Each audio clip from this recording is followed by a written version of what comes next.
Hare Krishna. Welcome to our weekly Srimad Bhagavatam class. Today we are on the 9th chapter, text number 25 to 28 of the first canto. This is Bhishma's instructions and Bhishma is passing away from this world. So we have completed 24 verses of this chapter. So far what we have seen is Bhishma is welcoming all devotees who have come to see him on his deathbed. And we also saw how great souls from all over the universe have come to see Bhishma Pitama. Welcoming everyone. And he is also affectionately speaking to the Pandavas. And then he starts pacifying and encouraging Yudhishthira Maharaj, which was the main verses we discussed from 12 to 17. And then last few weeks we discussed 18 to 24, where Bhishma glorifies Krishna as the supreme person. And now we are beginning the new section 25 to 28, where Bhishma is going to instruct Yudhishthira Maharaj on the worldly duties just before dying. This is very interesting section. There is a saying that a dying man never lies. Hare Krishna Prabhuji, can Niren mute himself? He can't hear at all. Hare Krishna. Niren Prabhuji can mute himself. We can't hear. Hare Krishna, Niren Prabhu, can you mute? Because there is some disturbance. Thank you. Thank you. Yes. Yes, thank you. Hare Krishna. So online devotees, please stay muted. Hare Krishna. And if you want to say something, then unmute and please speak. Thank you. Hare Krishna. So now after this section, I'm just giving you a prelude what will happen. After Yudhishthira Maharaj is instructed by Bhishma, then you will see the final moments of Bhishma Pitama and his beautiful heartfelt prayers to Lord Krishna as he is dying, as he is leaving this world. And then of course the last few verses will describe about Bhishma Dev's, will be honoring his departure and the events that happen thereafter will be discussed in the last 5-6 verses of this chapter. One of the landmark chapters of the Bhagavatam, and we will now chant 25 to 28. And today one of you will have to loudly read the translation. Then we'll come back to 25 and read the purport of Srila Prabhupada. So starting from today, 25, 26, 27 and 28. These are the 4 verses we will dive deep into. So I request all of your kind attention. So 25, verse number 25 of first canto, please repeat after me. And then we will, I'm sorry, Veda base is taking time. Yes. First canto, 9th chapter, text number 25. Yes. Please repeat after me. Suta Vacha Yudhishthirastat Akarnya Shayanam Sharapanjare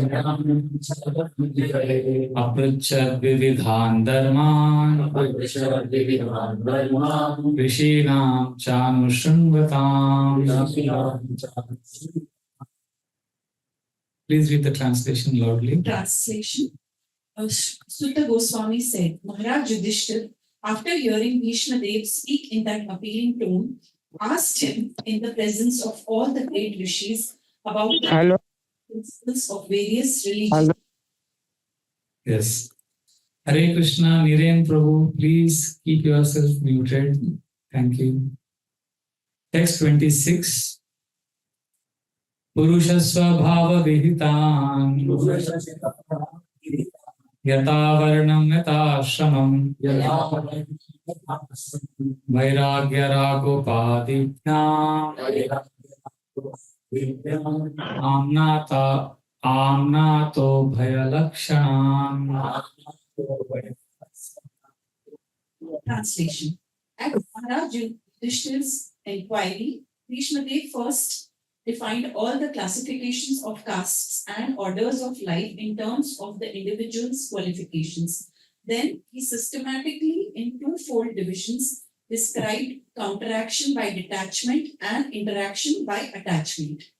Yes. Text 26. Dana Dharman, Raja Dharman, मोक्षधर्मान् विभागशः स्त्रीधर्मान् भगवद्धर्मान् समासव्यासयोगतः Translation. He then explained by divisions acts of charity, the pragmatic activities of a king, and activities for salvation. Then he described the duties of women and devotees, both and extensively. Text 28, the last verse of this section. Dharmartha kama mokshamscha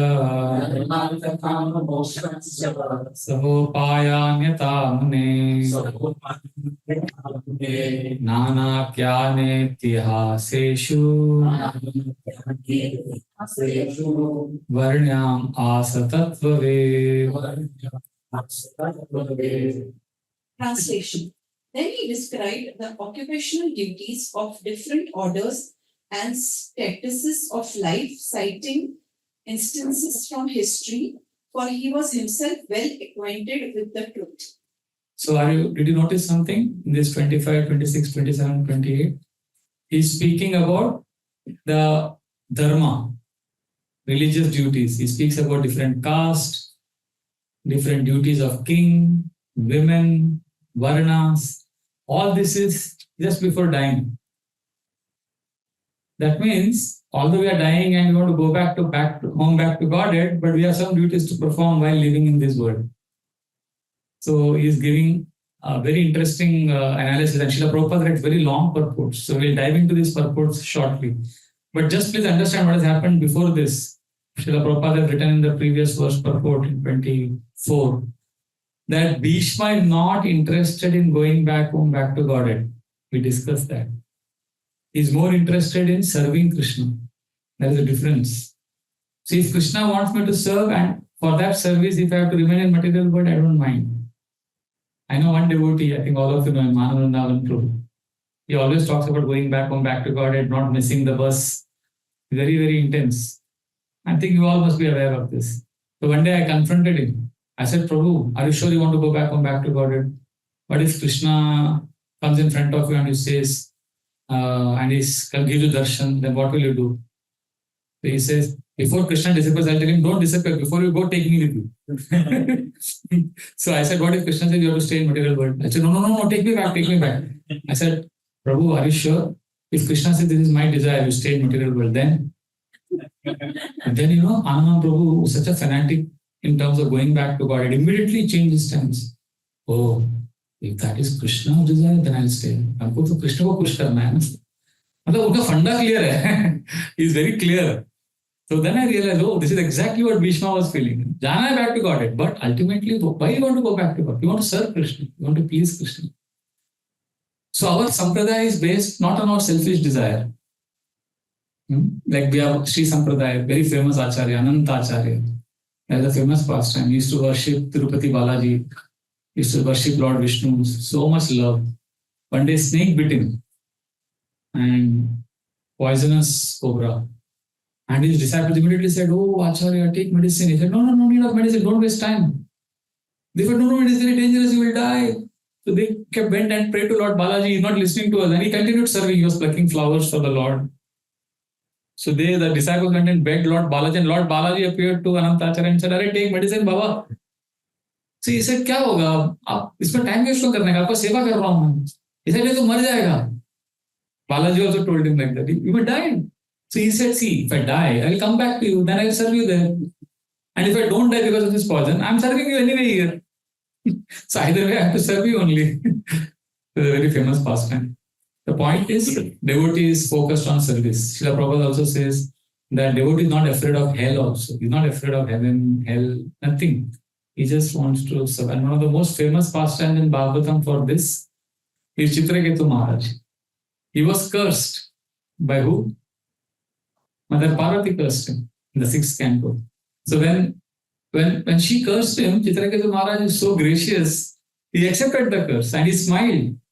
In fact, Lord Shiva then tells Parvati that you are proud of your beauty, but he is more beautiful than you. And Lord Shiva says this beautiful verse. You can please repeat after me. Narayana para sarve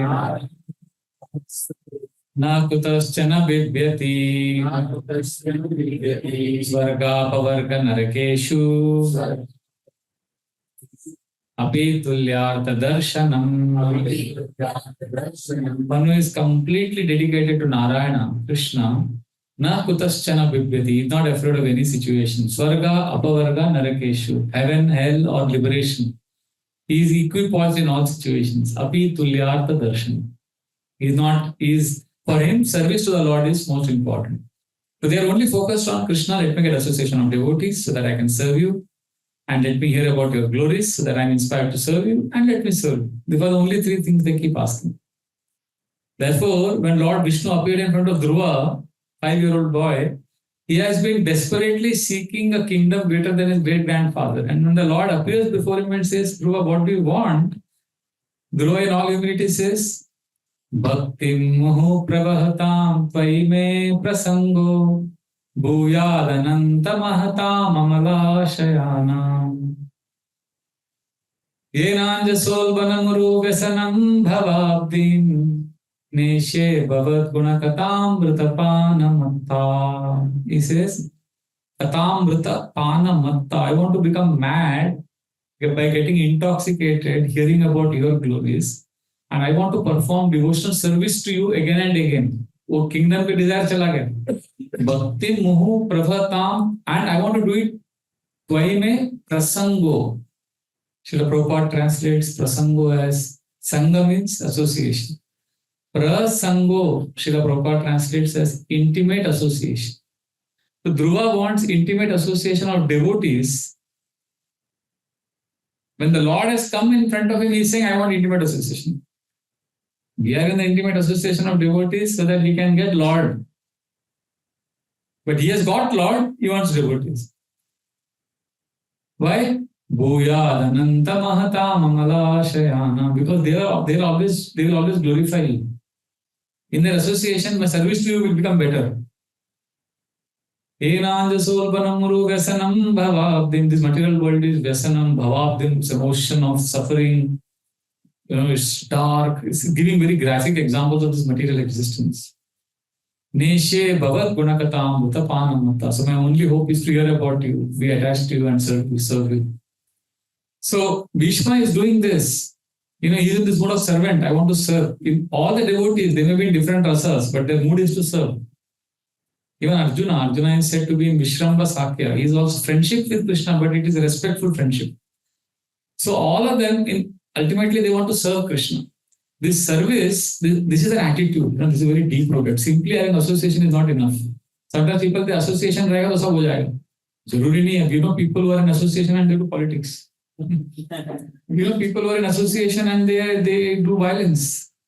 Association is not everything. Association में that mood, that attitude has to be right. See, Duryodhan, if you see, Duryodhan was living in a palace.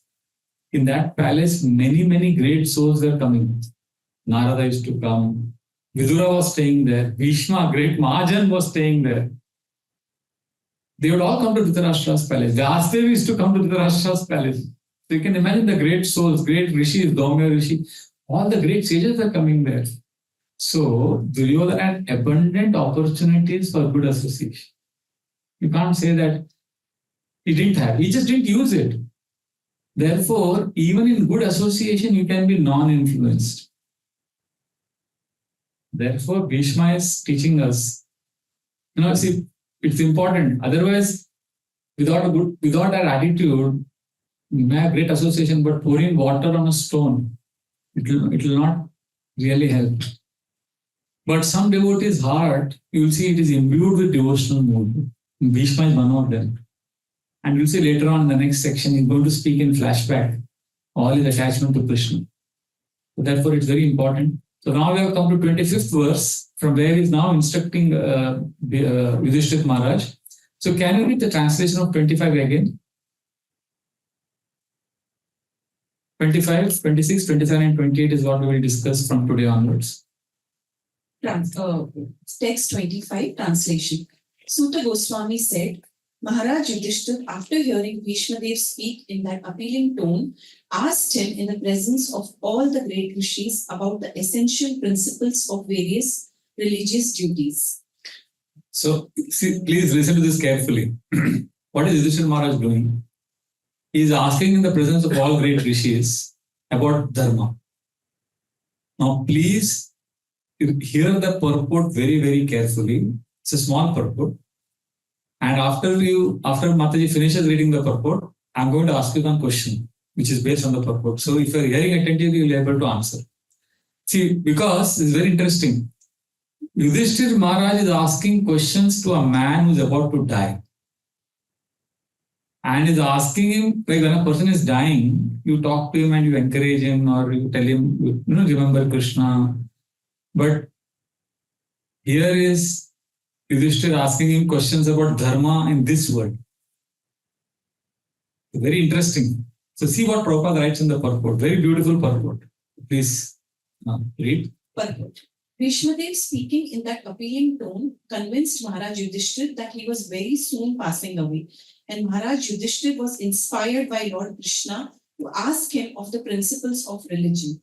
Lord Shri Krishna inspired Maharaj Yudhishthira to ask Bhishmadev in the presence of many great sages, indicating thereby that the Lord's devotee like Bhishmadev, although apparently living as a worldly man, is far superior to many great sages, even Vyasadeva.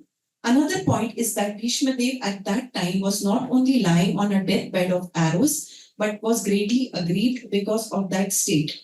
One should not have asked him any question at that time, but Lord Krishna wanted to prove that his pure devotees are always sound in body and mind by dint of spiritual enlightenment, and thus in any circumstances a devotee of the Lord is in perfect order to speak of the right way of life.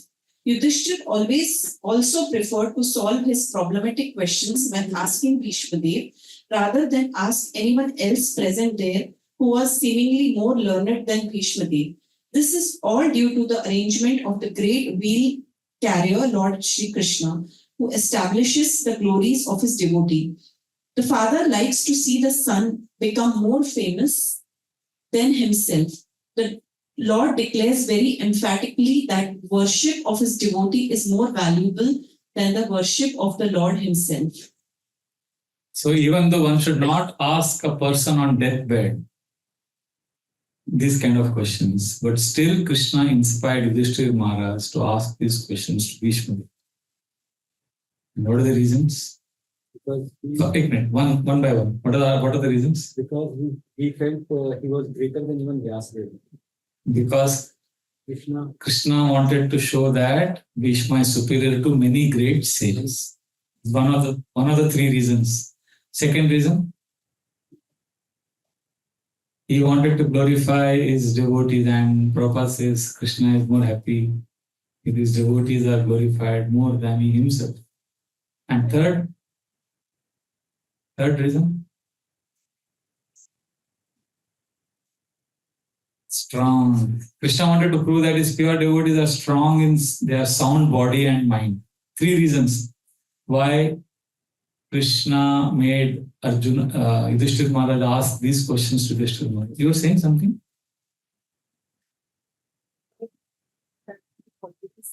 Realize and the worldly knowledge is also Yes, that is there. I was looking for a specific reason that Prabhupada writes in the purport. Prabhupada says three reasons why Krishna inspired Yudhishthira Maharaj to ask. First is to prove that Bhishma Dev externally is a worldly man, but he is far superior to many great sages. Krishna wanted to prove. Second, Krishna wanted to prove that his pure devotees are sound body and strong mind. Even in that situation, they are having clarity. And third was this, that Prabhupada says, father likes to see that his son is more famous than the father. So Krishna is more happy to see Bhishma Dev glorified than he himself is glorified. These are like, इसको बोलते हैं pure nectar. Bhagavatam से ना, अगर हम purport ध्यान से, if you read Prabhupada's purports carefully, this is the pearls you will get. See, Srila Prabhupada also, this is right, 1964-65 he wrote these purports, 60s. And 1977 Srila Prabhupada left this world in the same mood like Bhishma is living. Prabhupada writes that Bhishma was in sound body and mind while leaving the world. You will see Srila Prabhupada also, when he left this world, he was in sound body and mind, and he was translating the purports of 10th canto, 13th chapter. And you can see those videos on YouTube. Srila Prabhupada is leaving his body. He's struggling to breathe last few days. And Jayadit Maharaj is having the dictaphone in front of Srila Prabhupada's mouth. And Srila Prabhupada, even in that condition, is translating the Bhagavatam. And Srila Prabhupada is saying, everything is happening by the will of Krishna. He is able to say all of that with amazing clarity. So therefore, you see many devotees compare Srila Prabhupada leaving this world with Bhishma Pitama leaving the world. It's like, you can connect. And also Prabhupada's famous statement that father likes to see his son is more glorified and more popular. So Krishna is more happy to see that everybody is glorifying Bhishma Pitama. Mad Bhakta Puja Vi Adhika. Krishna tells Uddhava that if my devotees worship, that gives me more happiness than somebody worshipping me directly. It's just like devotees are eager to glorify Krishna, right? We are eager to worship Krishna. Krishna also is very eager to glorify his devotee. The entire Nair pastime which happened in Juhu, Srila Prabhupada getting that land for building the Vraja Bihari temple, that whole pastime is like one dramatic movie.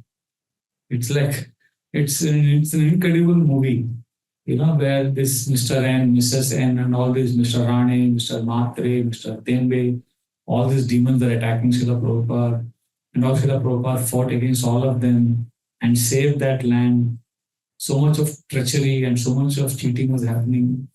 The entire pastime, Srila Prabhupada's attachment to Krishna and how he's fighting this battle alone. Krishna orchestrated this whole thing to glorify Srila Prabhupada. In fact, Srila Prabhupada later on told that by my logical material sense, I would have never agreed to buy that building, that area, that land. But then Prabhupada says Krishna covered my intelligence. Because they agreed for 14 lakhs or something, an entire land they agreed. And later on, after so many, 2.5 years of fighting, finally when Prabhupada got that land, Mrs. Nair was signing. And after she signed that, after a lot of fighting had happened. So finally when the agreement happened, she agreed because the public support was going against her. So Giriraj Maharaj writes that the municipal council, the municipal office commissioner, they were all there. And Prabhupada is on the right, and that Mr. N is sitting on the left with her team, Prabhupada's team, and all these papers are kept. And they are turning the pages, and Prabhupada is signing, she is signing. Complete silence. The only sound is the turning of the pages. Giriraj Maharaj was appearing as if two big superpowers are signing a treaty. And then after the signing was done, then Mrs. Nair, she broke down. She started wailing and crying. So Tamal Krishna Maharaj went to her, thinking that, she's feeling guilty for all the trouble she has caused and all the pain that she had caused. And she's feeling pain that itna sab ho gaya, can't. So he was saying, Mataji, it's okay, don't be so sad like that. So then she said, yeah, actually, because she became helpless because of the public support against her and the overarching influence of Prabhupada. She didn't want to give the land to Prabhupada. She was crying because she had got an offer 2 days ago from a party which was willing to pay 40 lakhs for this land, 40.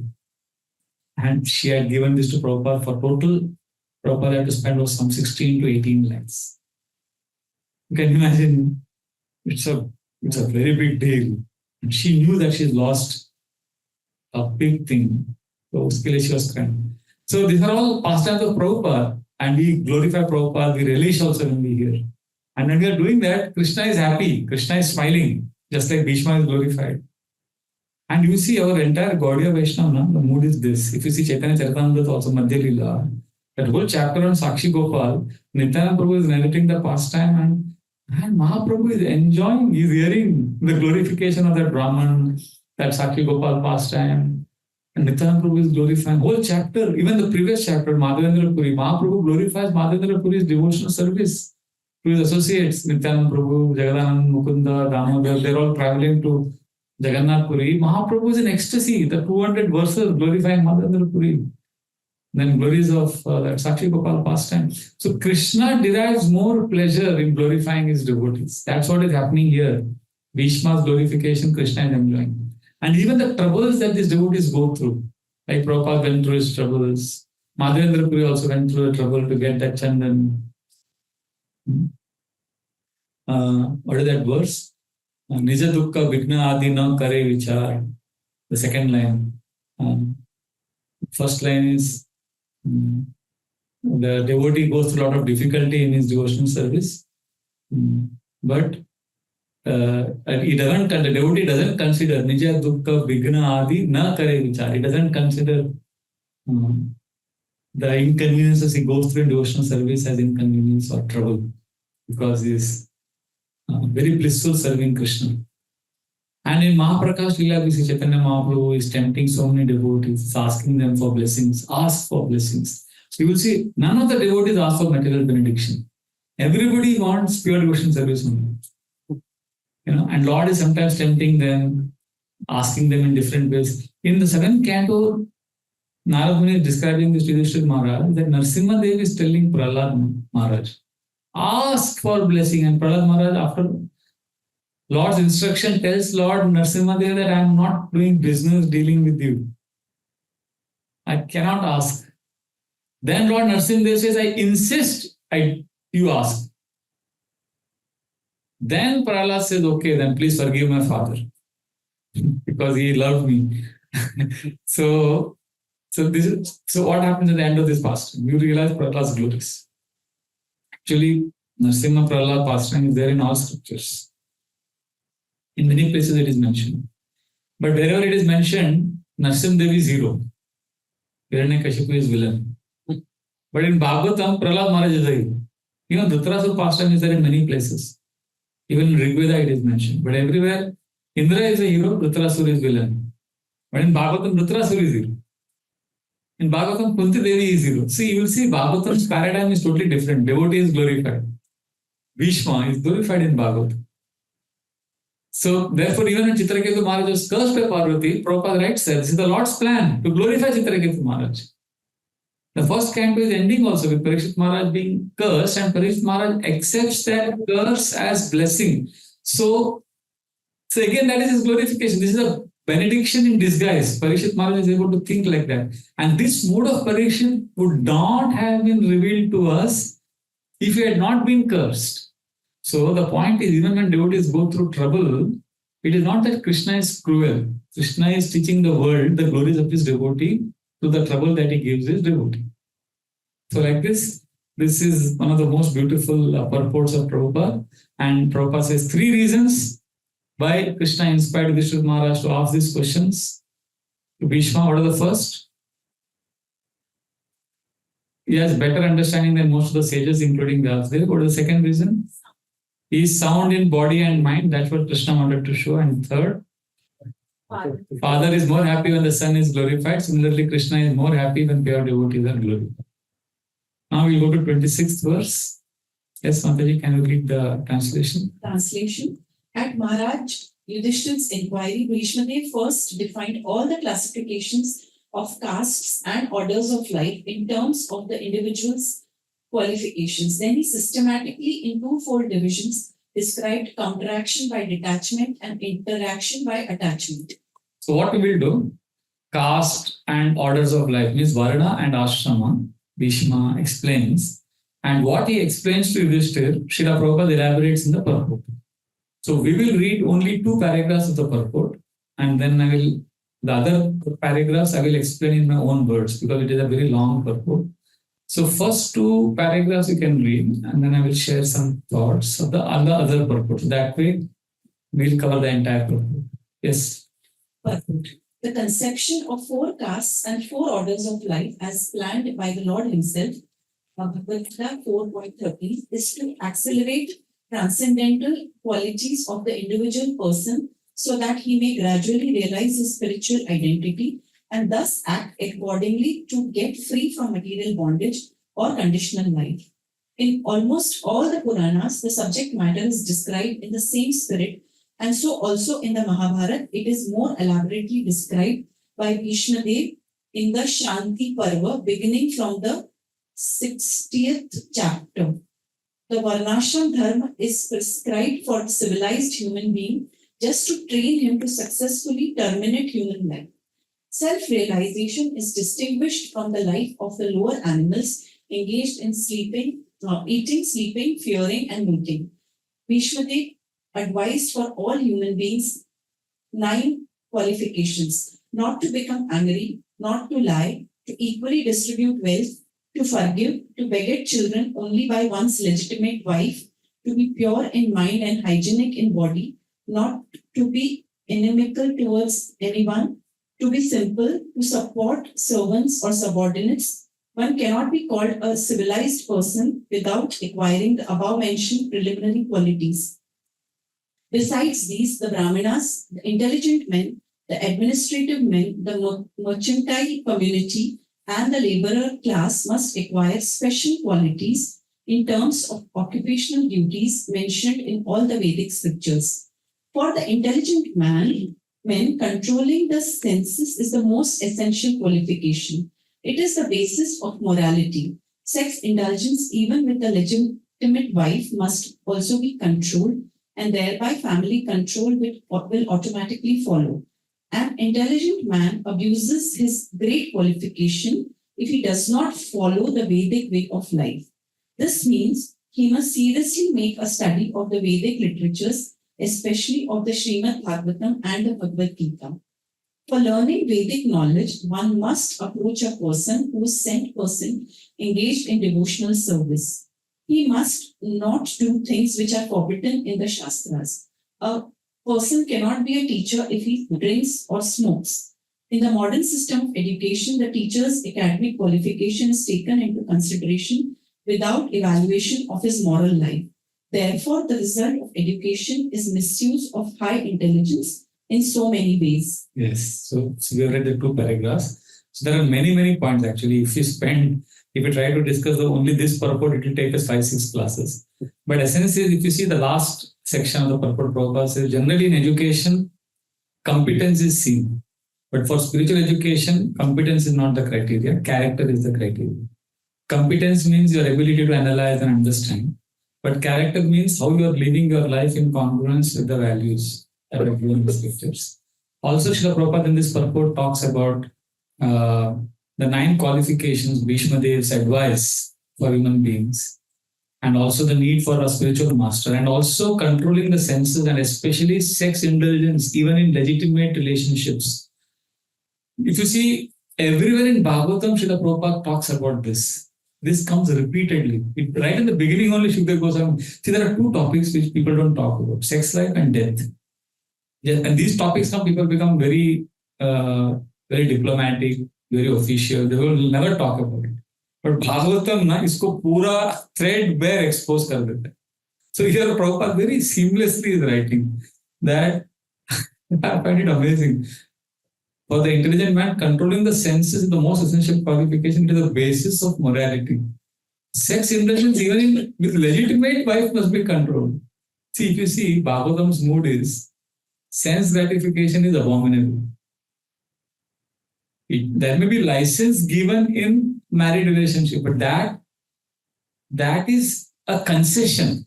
It is not a license for unrestricted sense gratification. There is one story Srila Prabhupada narrates about that king, Vraja. He was so much enchanted with his wife that in glorification of her beauty, he wrote 100 verses. And he called it very famous, Shringar Shatak. 100 verses glorifying my wife's beauty. Then one sage came to the kingdom and gave him a very golden, some special fruit. He said, this fruit, you cannot eat it. You have to give it to somebody you love the most. Very special looking fruit. He said, whoever eats this fruit will have long and healthy life. So naturally give it to his wife. He was so attached to it. Then one day when he was in his royal seat, one lady came and she said, oh my dear king, I want to give you something because I'm really attached to you and I want you to have a very healthy life. And she gave him the same fruit. He was shocked. He said, how did she give this to me? So he confronted his wife and he came to know that his wife actually was secretly in love with the commander-in-chief of the army and not him. So when he gave her the fruit, she had given it to her lover. And then he was confronted, and he actually was just going along with the relationship with this queen, but he actually loved the lady who was taking care of the barn, the cow shed where she was milking the cows. And she had another boyfriend, and she was going around with this man because he was the commander-in-chief of the army. She wanted to have a good relationship with him. But her heart was belonging to another man in her village, in her house, near her house. And then that man, he loved someone else. He loved a prostitute. And this prostitute, she came and she gave it to the king because she was actually attached to the king. She was a great fan of the king. So like that, the music, and when he understood the whole chain, then he became so detached from sense gratification, sex life, love, so-called love of this material world. And then he left the kingdom and he composed another 100 verses. Earlier 100 verses was called Shringar Shatak, means glorification of beauty and love. Now he wrote 100 verses, he called it as Vairagya Shatak. 100 verses glorifying renunciation. So there one of the classic verses was Ya chintayami satatam maisa virakta sapanyamichyati jana swajanonnya sakta asmat krite cha paritushyati kachidanya diktam cha tam cha madanam cha imam cha mam cha. They saying Ya chintayami satatam maisa virakta. Look at me. I was thinking of my queen all the time. Ya chintayami satatam. But she was detached from me. Maisa virakta. Sa anyamichyati jana. And she was attached to some other man. Sajanonya sakta. And he was attached to another woman. Asmat krite cha paritushyati kachidanya. And that lady was trying to please another man who in turn was pleasing another woman. And she came and gave me the fruit. धिक्ताम धिक्कार है उस स्त्री पर जो मेरे लिए ये फल लेके आई. धिक्ताम च तम च, मतलब उसके लवर को भी धिक्कार है. धिक्ताम च तम च मदनम च, क्यूपिड के ऊपर धिक्कार है. ये क्यूपिड ने क्या बनाया है? Energy. So he is condemning that energy of love. Diktam cha tam cha madanam cha imam cha, that the origin, that my queen and her paramour. And then finally saying Diktam cha tam cha madanam cha imam cha mam cha, mere upar bhi dikka hai. To hell with me also, that I am entrapped by all this lusty affairs. So why I am saying this anyway, the point is, just 1 second, there is some online chat. Yeah. Okay, somebody is asking to mute. Okay. So the point is, Bhagavatam ka ye mood hai ki aap, ultimately this energy is cause of intense suffering. Now nobody likes to talk about it because this is not politically correct, or this is not a popular thing to say because the world revolves around this. But if you come for a Bhagavatam class and you expect to be flattered, then you have come to the wrong place. Bhagavatam class wants to prepare, Srimad Bhagavatam wants to prepare us to get liberated from this shackle and get out of the material world.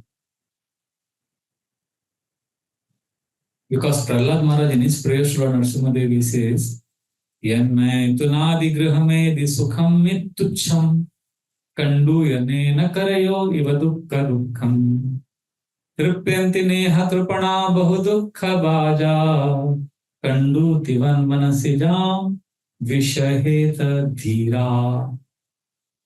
He's saying, just become tolerant of this itch, this desire.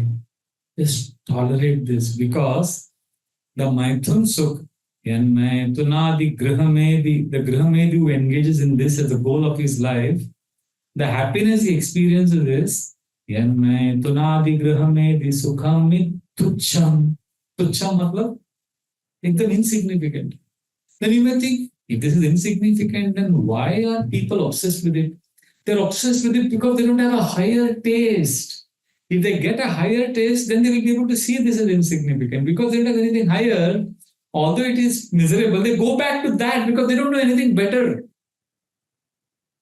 He says, he gives an example. If you have a boil, and then let's say you have a boil on your arms here. So then वो पस लगता है ना, पस. That time if you scratch it, what happens? Kandu yanena karayor. When you rub it, scratch it, instantly you get relief. But then iva dukkha dukkham, and immediately after a few seconds, that itch becomes stronger. Then to get relief, you again scratch it. Then you get relief. But that relief produces more misery, more scratching, more itching, and eventually the whole thing becomes red and the pus becomes infectious. कृप्यन्ते नेह कृपणा बहुदुःख बाजा. So Prahlad is saying, अरे कितना दुख ले रहा है अपने ऊपर. कृपणा, कृपणा मतलब miser. You are a miserly person. Kandu तिवन मनसी जा. Oh, thoughtful person, stop. Vishahet dhira, be tolerant. See, why Prahlad is speaking this? Because when Prahlad speaks, we do not feel offended. बच्चा बोल रहा है ना प्यार से. So he's a child and he's speaking such pure Bhagavatam. We are supposed to hear, accept and understand. So this is itch, scratch. The more we scratch, the more we suffer, and it creates deep samskara and impressions. Now we have engaged in this activity in so many lifetimes. There are cat, dog, pig, so many bird. हो गया. अभी human form of life, we understand the implications of engaging in this act, and we slowly but surely work on transcending this need, either through renunciation or through proper varnashram duties of taking vanaprastha, preparing for vanaprastha, where at a certain age, both husband and wife focus more on engaging in devotional service, hearing Bhagavatam, chanting more, getting absorbed in Krishna, and then eventually to release this desire from the heart. So that as they are living this body, they are satisfied with Krishna. See, even Rishabdev, when he is instructing his 100 sons, he tells them the same point, that he even legitimates sex life. He says, problem kya hai? Even, see, he may say, but it is legitimate, it is given in Shastra. Yes, it is given in Shastra. But the problem there is the emotional entanglement. So when Rishabdev is instructing, he gives a very powerful science behind how psychologically it works. Pumsa striya mithuni bhavametam. Pumsa striya mithuni bhavametat. Tayor mitho hridaya granti mahu. Atagraha kshetra sutta apta vitte. Janasya mohoyam aham mameti. This is very, very powerful. Just listen to this. He says, Pumsa striya, man and woman, when they come together, the attachment is through sex life, mithuni bhavam. The bhava is mithuni, ether, that unites them. Tayor mitho hridaya granti mahur. वो heart का एक बंधन हो जाता है. Not Fevicol का bond टूटेगा नहीं वैसा है. जुड़ जाता है. Because that involves all the five senses, and that obsession, that attachment, hridaya grantim ahur. But that doesn't end there. That attachment leads to ata griha kshetra sutta apta ditter griha. फिर वो attachment को बरकरार रखने के लिए घर लगेगा. griha. फिर kshetra. फिर you need property. Sutta, then you need children. Family life is incomplete without having some children. Apta, then you need wealth, vitte, after relatives. So you need a social life. एक समाज में भी एक social life रहता है. घर पे आएंगे हम, किसी घर पे जाएंगे, दिखावा समाज का. तो ये सब में क्या होता है? गृह. These are very deep points actually. Every grahastha can relate to this. Because recently one of my friends, his father was telling, because he is in real estate, so his father was telling, अरे बेटा तू इतना सब दिमाग है तेरा, तो अभी हम लोग बड़ा कर लेते हैं 10 करोड़ का. He said, पापा ठीक है, पर लेंगे, पर अगले 5 साल तक लेने के बाद आप किसी भी आपके फ्रेंड्स को नहीं बुलाएंगे घर पे. चलेगा? तो दिखाना है. तो आपको चाहिए, नीड है कि डिजायर है? That's why he exposed his father. That his father kept quiet. तो ये डिवोटी है, इससे दिमाग चलता है, इसको समझ गया. अतग्रह क्षेत्र सुत आप्त वित्ते. So this is called as जनस्य मोहोयम अहम ममेति. ये मोह है, इसको बोलते हैं मोह माया. हम ममती, मेरा घर, मेरा property, मेरा life. So that's how we get intoxicated, bewildered. We can't think beyond I, me, and mine. That is the reason why Bhagavatam condemns this. Not ऐसा कुछ खुन्नस नहीं है सुखदेव गोस्वामी को. He's not that he's like frustrated and तुम लोग क्या. He's not. There's a reason why Bhagavatam is telling us to overcome this desire. Therefore, Kulashekar Maharaj also knows this. He says we cannot artificially give it up. The whole world is crazy, and sex life is not something which our grandparents invented. And it is not going to end with our grandchildren. Thousands of years में विश्वामित्रा मेनका के समय भी था, इंद्र का सब अलग अलग कांड हुआ है, लीला है, और नीचे आगे आने वाले पीढ़ियों में भी हजारों साल तक चलेगा. We are simply somebody in this, in this time के डायमेंशन में. हम एक छोटे से समय के लिए आ गए, उठ के चले जाएंगे, और ये एनर्जी चलता रहेगा. So therefore, we need a higher taste. And Maharaj Kulashekar Alvar, because of this higher taste, he gives a beautiful realization. Yadavadi mama cheta Krishna padara vindayo nava nava rasadhami udyatam ranti masi. Tadavadi batanari sangame smaryamane bhavati mukha vikara shushtu nishtivanam cha. बहुत सुंदर श्लोक है. Kulasekhara Alvar says, यदवदि मम चेत कृष्ण, जब से मैंने कृष्ण के चरण कमलों पर ध्यान किया है, since I started absorbing myself in meditation, completely भगवान पर जब से मैंने ध्यान करना शुरू किया है, यदवदि मम चेत कृष्ण पदार विंदयोर नव नव रस धामी उद्यतम रंतुम. नए नए रस का आस्वादन हो रहा है. I am so happy, so fulfilled in exploring variety in devotional service. And at that time, when I get the thought of sex desire, he said, it's not that I don't get the thought, because you cannot control the mind. In the sense, you cannot stop what is coming to the mind. Like you cannot stop the birds from flying over your house, but you can always stop them from making a nest there. He's saying, when I get these thoughts, तदवधि बतनारि संगमे स्मर्यमाने, जब ये thought आता है enjoyment का, भवति मुख विकार, I feel disgusted. Shushtu nishtivanam, I feel like spitting at the thought. And this is a tall order. The whole world is crazy for them. And here is someone who feels like spitting at the thought of sense gratification. So this shows that there is power in bhakti. We may not be at that level, but there is a hope that we need to overcome this desire for sense gratification. This is one of the most strong points. And now why I'm explaining this in detail is because in the next purport also this will come. In this entire section, Dharma, Prabhupada writes it repeatedly. So that's why I took it on. Also, the purport has many other points. Then if you see the remaining paragraphs, we'll not read the whole thing. But the immediately next paragraph, Prabhupada speaks about Kshatriyas. How they should not become teachers, they should be administrators. They should catch the thieves and punish them like that. And black marketeers, sabko saza dene ka. And then they should be trained in military education, Prabhupada says. Like nowadays, Prabhupada says kings don't go to the battlefield. But they should, Vaishyas, then he writes about Vaishyas, how they should protect cows, and they should give charity. Like he says, Kshatriyas were in charge of protecting humans, Vaishyas were in charge of protecting animals, especially cows. And then Shudras are somebody who will serve sincerely. In fact, Prabhupada says the Shudras should be honored first. Actually, according to Vraja Dharma, like कोई बड़ा function होता है तो पहले उनको खिलाने का अच्छे से, उनका सेवा करने का. They are given clothing, sumptuously fed.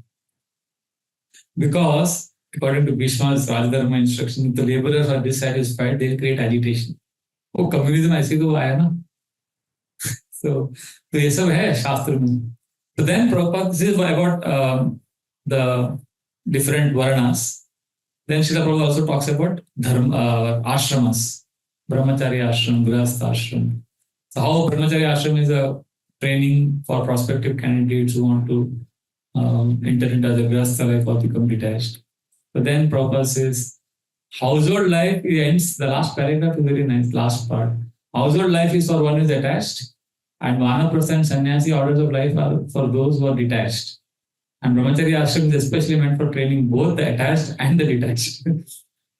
तो detachment भी चाहिए तो आप brahmacharya को attached भी है तो पहले training करके you transcend. So like that, Prabhupada writes. So 27th verse also we will read briefly. Can you read? Mataji? Translation.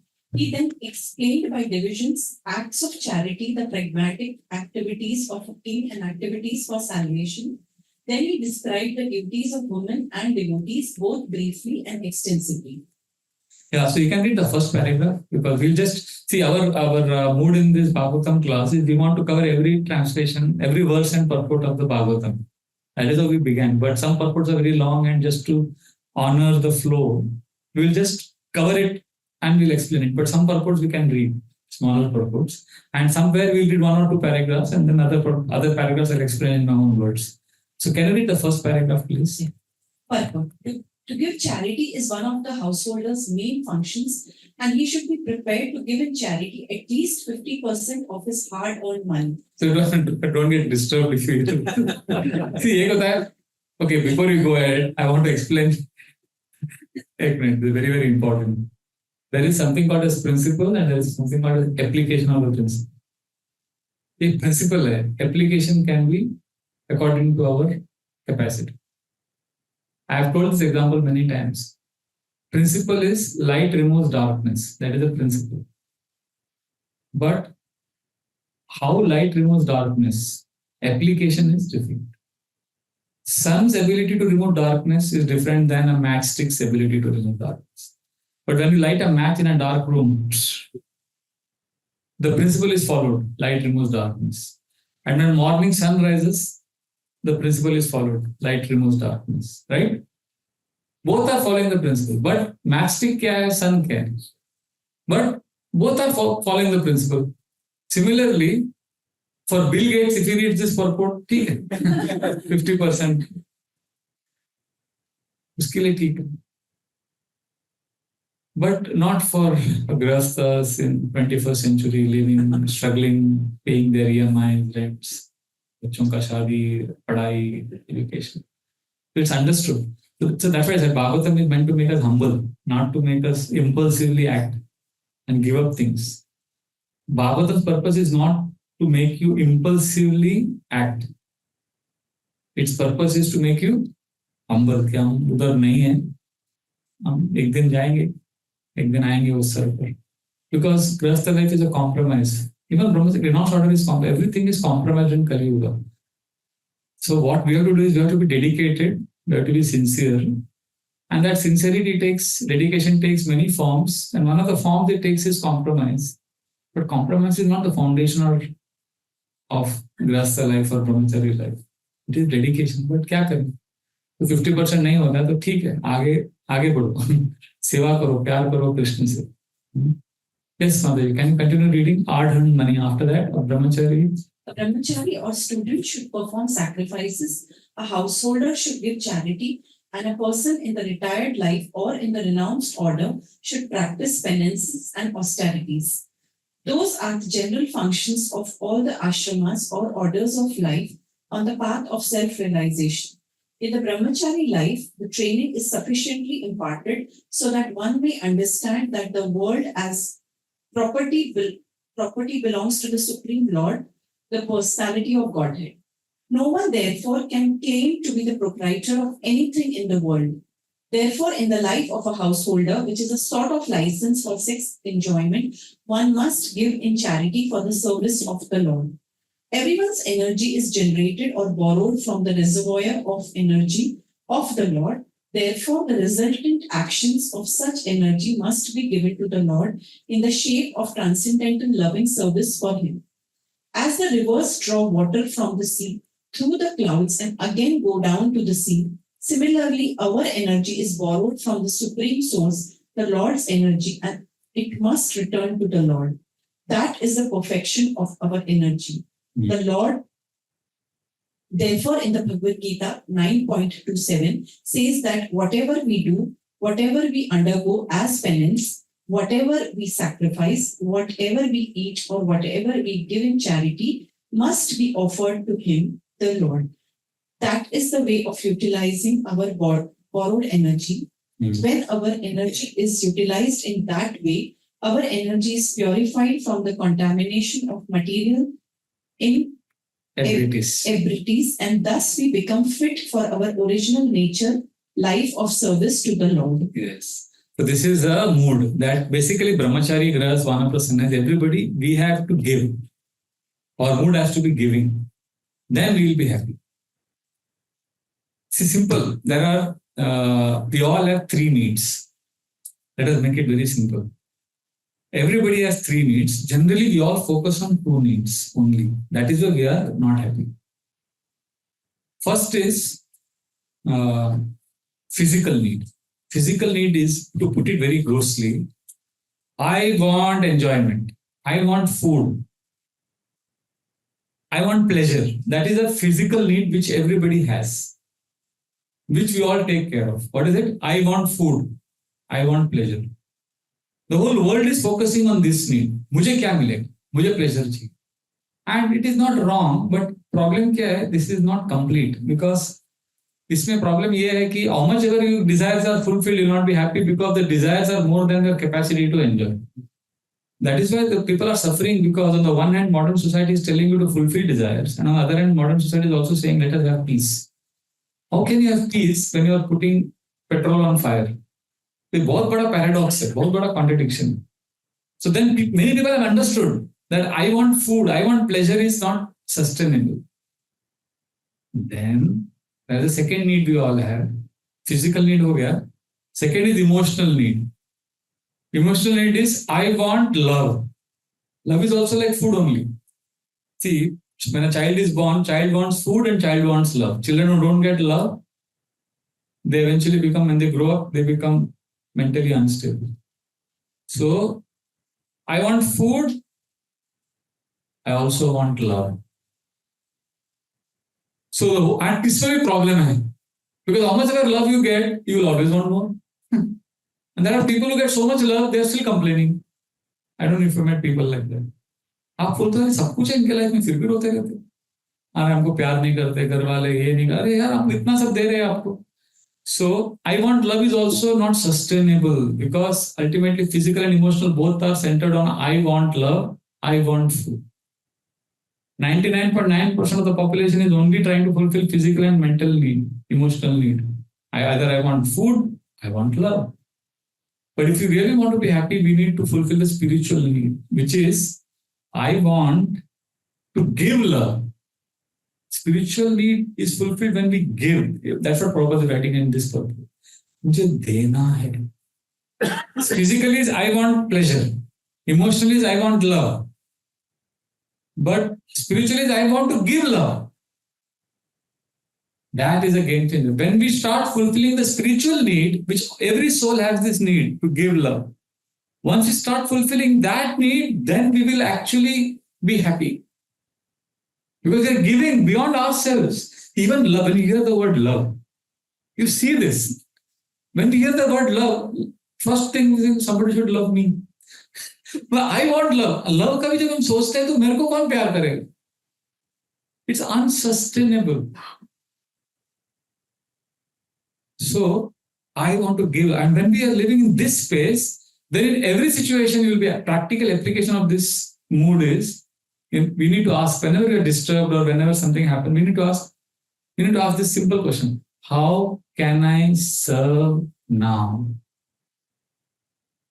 Puncture हो गया आपका माइंड का पूरा जो ईगो रिलेटेड प्रॉब्लम जैसा पंचर हो जाए. How can I serve now? You see, they become peaceful. Because when we ask this question, we are fulfilling which need? Spiritual need. And when we fulfill spiritual need, see, I'm not saying you ignore physical and emotional need. Physical and emotional need को balance करो, but उसका limitation है. It cannot be unlimitedly fulfilled. Somewhere we have to fulfill spiritual need, and those who are actually taking care of spiritual need, you will see that their physical and emotional needs are also taken care of.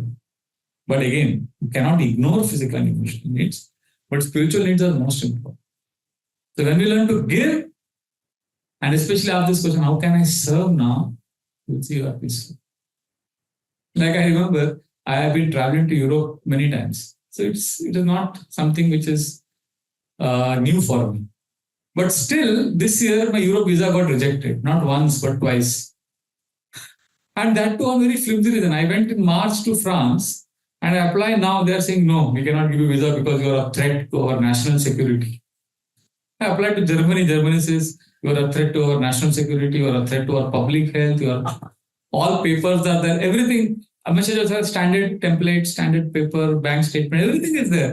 And every time I'm getting also. Now what should I do? Do I get into depression? Wait. Why am I going there? To serve. How can I serve now? When I asked this question, पहले तो ego hurt हो गया कि अरे मैं reject कर रहा है. एक minute. Then took a deep breath. How can I serve now? I can serve now.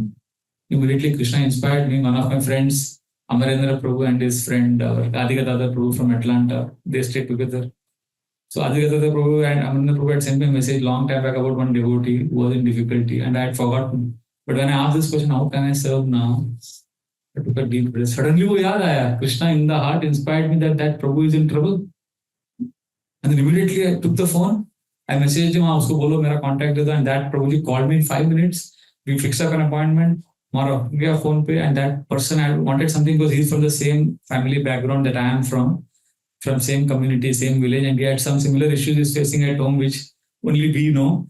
And my intervention was very much important and it solved his problem.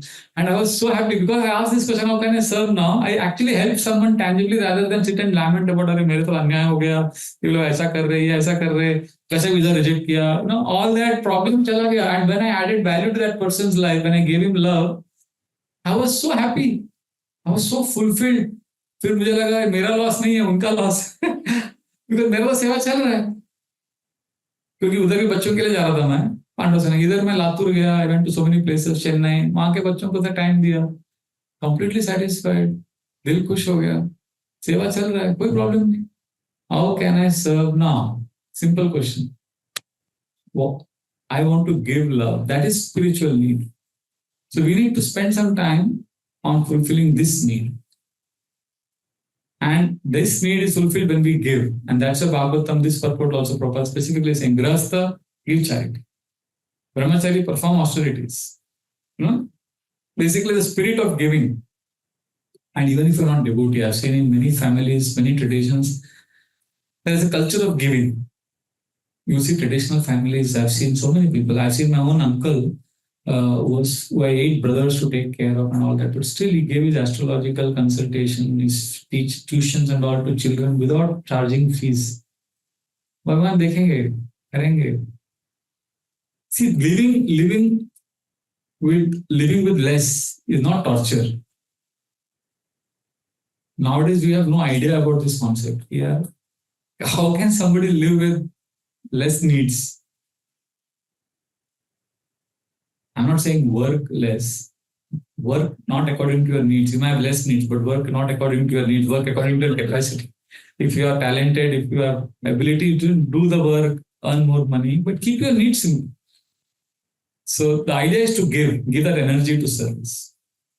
So this is a very important purport. Srila Prabhupada also writes about Raj Dharma, how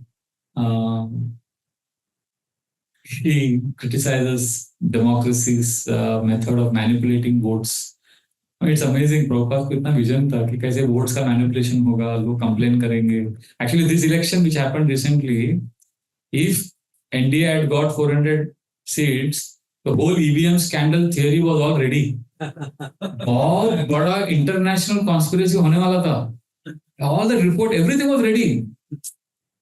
EVM का बहुत बड़ा racket करके they were about to prevent. But look at this, because it was a unique result, election where everybody is happy. Democracy क्या है? It's amazing. I was like shocked. BJP के headquarters के बाहर they are distributing chole bhature and samosa whole day. हम जीत गए. And same thing is happening in Congress party के office के बाहर. They are claiming हम moral victory, हम जीत गए. They are serving chai, pakoda free whole day. Everybody is happy. Nobody is complaining about EVMs. Even that fellow in jail, TR jail, अपना Kejriwal is also happy. Mamata Banerjee is happy. यार सर्वे जना सुखिनो भवन्तु, सब खुश है, सबका साथ सबका विकास हो रहा है, सब पार्टी खुश, कोई ईवीएम का कंट्रोवर्सी नहीं. It's amazing. सो प्रभुपाद नहीं होते ये सब जो है ना, वोट्स का, डेमोक्रेसी का सब गड़बड़ प्रभुपाद ने पहले ही सब बोल दिया. तो जो डेमोक्रेसी का लिमिट, एक्चुअली ना honestly I am very inspired by politician. मैं काफी मेडिटेट कर रहा हूँ कुछ दिनों से. I will never join politics but I am quite inspired because I have मैं थोड़ा एनालाइज किया. No politician ever commit suicide. Politician को डिप्रेशन कभी आता ही नहीं है. इन लोगों का ऐसा चमड़ी है, ऐसा स्किन है, एकदम एकदम खुश है वो लोग. एवरी पार्टी ना after this election, every party should have got depressed. Congress should have got depressed because they didn't get power. BJP should have got depressed because 400 नहीं मिला. Everybody had reason to be depressed, but everybody is positive. सब खुश है. बोला यार ये हमको सिखा रहे हैं कैसे खुश रहने का. I'm like amazed. They never get depressed. You see politicians को देखो, वो लोग हमेशा पॉजिटिव रहते हैं. And they're confident. Next time जीतेंगे, ये करेंगे, वो करेंगे. यार कब आएगा अपने पास ऐसा? So Prabhupada also writes about taxation laws in this purport, that king has every right to take 1/4, but he takes it only because he also gives back. You will see some of the European countries 50% at taxation, but nobody complains because इतना public benefits है ना, इतना सरकार ख्याल रखता है. So then basically Prabhupada says in this purport that the king has a right to see that the reserved human energy should be engaged in the Lord's service. ये actually king का duty है. Either direct or indirectly, should encourage people to go to temples, to practice spiritual life. And also, Prabhupada writes in the purport very clearly, the king should carefully select cabinet ministers, but not on the strength of voting background. ऐसा Prabhupada का clear sentence है. तुरंत मुझे जयशंकर याद आया. Jaishankar is not come from political background. And तो ये जो है ना Prabhupada का statement के purport में ना बहुत सारा statement you will see कि मोदी गवर्नमेंट ने follow किया. बहुत सारा state, not everything, but you can see like for example ये तो क्लियर है, cabinet minister should be selected not based on political voting but on his capability. And when Jaishankar came into the picture, पूरा game ही change हो गया. और the way they brought this children from Russia and Ukraine, it's like a master stroke. It's a case study in management studies. ऐसा कभी हुआ नहीं है. वो जो ऑपरेशन गंगा हुआ, the way they brought this some 15,000 children from Russia, it's like a mind-blowing thing. Jayashankar's brain, Modi's statesmanship, उसके ऊपर इतने सारे documentaries है. But the point is, this happened because the ministers were chosen not based on political criteria. Then you have competent people. But then even so, then Prabhupada says in the purport that the king should be vigilant always, never take holiday. So if you see, these are some of the things you'll see. It's a very long purport, but excellent in terms of instructions for Raja Dharma, how the society should be run. And then Prabhupada says, very last paragraph, I think, very beautiful about women. As far as women are concerned, they are accepted as the power of inspiration for men. As such, women are more powerful than men. And mighty Julius Caesar was controlled by Cleopatra. Such powerful women are controlled by shyness. Therefore, shyness is important for women. Once this control valve is loosened, women can create havoc in society by adultery. So again, I'm saying Prabhupada purports में ना आप ऐसा उसमें ना एक open minded से पढ़ने का judgment पास नहीं करना. You should be receptive. Adultery means production of unwanted children known as Varna Sankara. Actually, ये क्लियोपेट्रा का स्टोरी Prabhupada बहुत बार लेक्चर्स में भी बोलते हैं. See, Julius Caesar is an excellent example of how an individual who knew his self-worth. Julius Caesar, I will end with this one story. उसके बाद paper 8:45 हो गया. I'll just end with this. You know Julius Caesar, आपने नाम सुना है? He is considered as one of the greatest Roman emperors. Very powerful. उसके ऊपर इतने सारे stories हैं. और इतना self-pride था. He was kidnapped when he was a young boy for a ransom. His sense of worth was hurt because he discovered that his captors had demanded a very meager amount. He said, आप लोग ज़्यादा मांगना चाहिए, मेरे को kidnap किए. So then he asked them to raise the payment demand. इतना ego था, इतना he thought he's so powerful. As a teenager, he was so इतना powerful था, इतना confidence, इतना self-worth. And then he also reassured them, आपने मेरे को किडनैप किया ना, आपको जब पैसा मिल जाएगा मैं एक दिन वापस आऊंगा, एक एक को चुन चुन के मारूंगा. ऐसा भी धमकी दिया. And they all laughed at him when he said that, because they thought he's a very childish person. But the mighty Julius Caesar did exactly that. He returned with his troops and crucified his captors one by one. This is all there in history. Basically, he was strong, he was determined, and he was successful. And yet, a stronger and a more ambitious woman completely humbled him. ये है power. तो Cleopatra का क्या हो गया था? Caesar became very ambitious imperially. He wanted to conquer. He was Roman का undisputed. Senate was not supporting him, but he became the dada. Like he took over the control. Then he wanted to attack Egypt. And in fact, Egypt को अभी अपना colony बनाएंगे रोम का.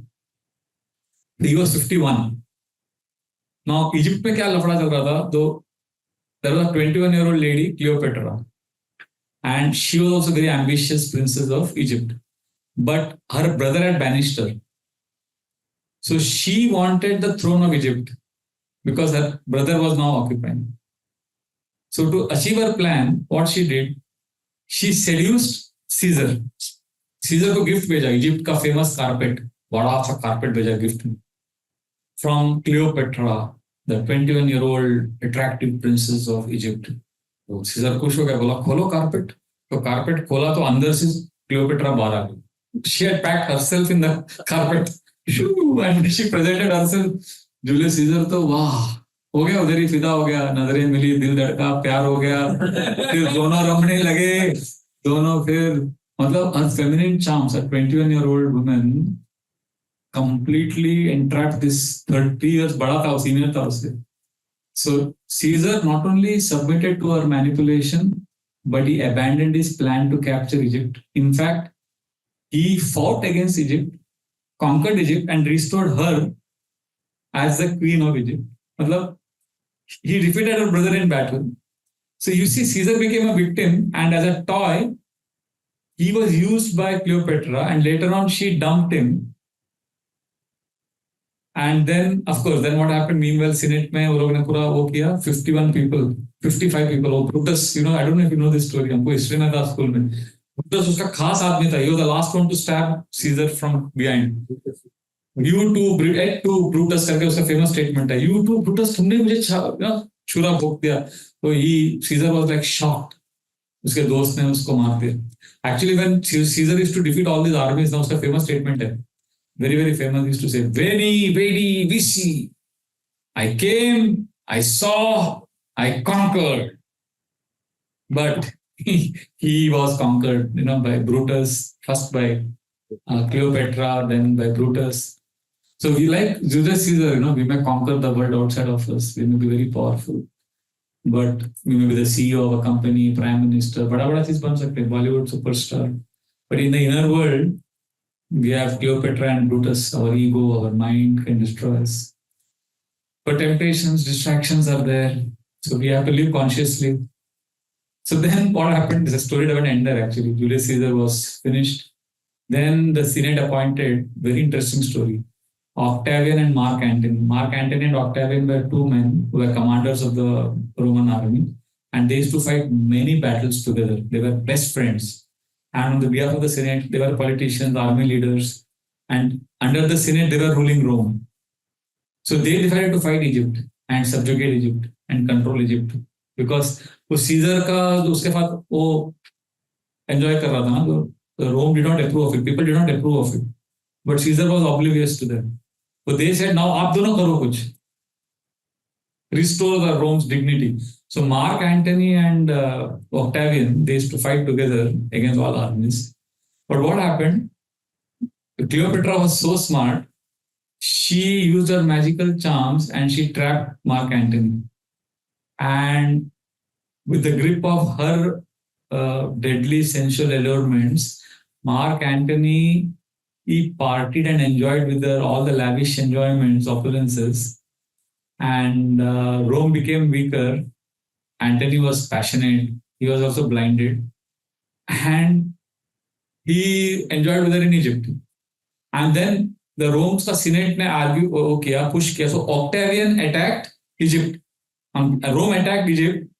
और Egypt में Cleopatra को बचाने के लिए मार्क एंटनी फाइट करे. So Mark Antony and Octavian were friends and they were fighting together many armies and now they are fighting against each other. So this is amazing story. And at one point of time Cleopatra see Antony's love for Cleopatra took him away from Rome. Caesar भी चला गया, mark Antony भी चला गया, और अभी mark Antony चला गया तो फिर वो वॉर हो गया. तो वॉर में क्लियोपेट्रा रियलाइज अरे मेरा husband is going to lose. So she deserted him. She was also in the war and she fled back to Egypt. वो गवा गई. तो मीनवेल मार्क एंटनी को जब समझा my wife has betrayed me, see you look at the trauma he went through. Wife has betrayed me but also is captured by love. There is love for her but there is also pain of betrayal. So he got so distraughted that he abandoned his own army. He abandoned his army and he ran to her, and she sent the news that like she's dead. ऐसा झूठ का news भेजा. So then when he heard I love her, she betrayed me and she's dead. So he took the knife and he stabbed himself. And as he was dying, she appeared in front of him. उसके जले में नमक छिड़क दिया. So then, so Mark Antony gone, Julius Caesar gone, then Octavian, that means Octavian won the war. हरा दिया ना उसको इजिप्ट को. So he entered Egypt and Cleopatra tried to entice him also. But he was driven by a strong aspiration because he had already seen her. Julius Caesar के बाद ऐसा हो गया. मेरा दोस्त गद्दार निकला, Mark Antony. तो he had learned lesson from the previous two tragedies of Rome. So he successfully resisted her spell. And then this time Cleopatra failed and he realized that she will lose her power and they'll capture her. So she actually then, she killed herself. So this is a story, famous story Prabhupada would speak about many times, Cleopatra, Julius Caesar. And then Octavian went on to become the famous Octavian Augustus. He is the first and the most successful of Roman emperors. So when this incident happened, he was around 34 years old. So he ruled Rome till the age of 75. Next 41 years he ruled successfully. And it was during his period that Rome was a lot of peace and growth because he controlled his senses. He was actually a ruler. Nowadays, if you see rulers, like there are abhi to kaun sa media baron. हमारे college में he was considered media. He's 94. He got married now to a 62-year-old girlfriend. I forget his name. Both famous. Rupert Murdoch. And there are some politicians, at the age of 75, 80, they are having girlfriends. So ये सब जो है ना कि giving up self gratification, focusing on your being renounced in spirit for a leader, ये सब आजकल उसको glorify नहीं किया जाता. It's called as personal life. Let him enjoy. ऐसा नहीं होता. Leader has to be exemplary. So like that. So the last part of the purport is Prabhupada talks about Bhishma Dev is pleasing the Lord, and Prabhupada says we should chant the holy names. Every grahastha should have deities of the Lord at home. Prabhupada says if you're a grahastha, you can progress with daily routine work and concentrate on deity. Concentrate on deity and do your daily work. It's a simple process there. And then read Bhagavatam. Here Bhagavatam. So you're coming to Bhagavatam class. Prabhupada says these are all inexpensive items. Grahasthas ko proper likhte hain. These are inexpensive items by which one can please the Lord. And then who is explaining this to whom? Prabhupada says grandfather is explaining to his grandchildren. Beautiful. So like this, Srila Prabhupada. So the last verse of this section we'll take up next time because it's already 9 o'clock now. There's one more verse, no? 28 baki hai. We'll take up 28 next time. Is that okay? Thank you very much. Gantra Srimad Bhagavatam ki jai. Srila Prabhupada ki jai.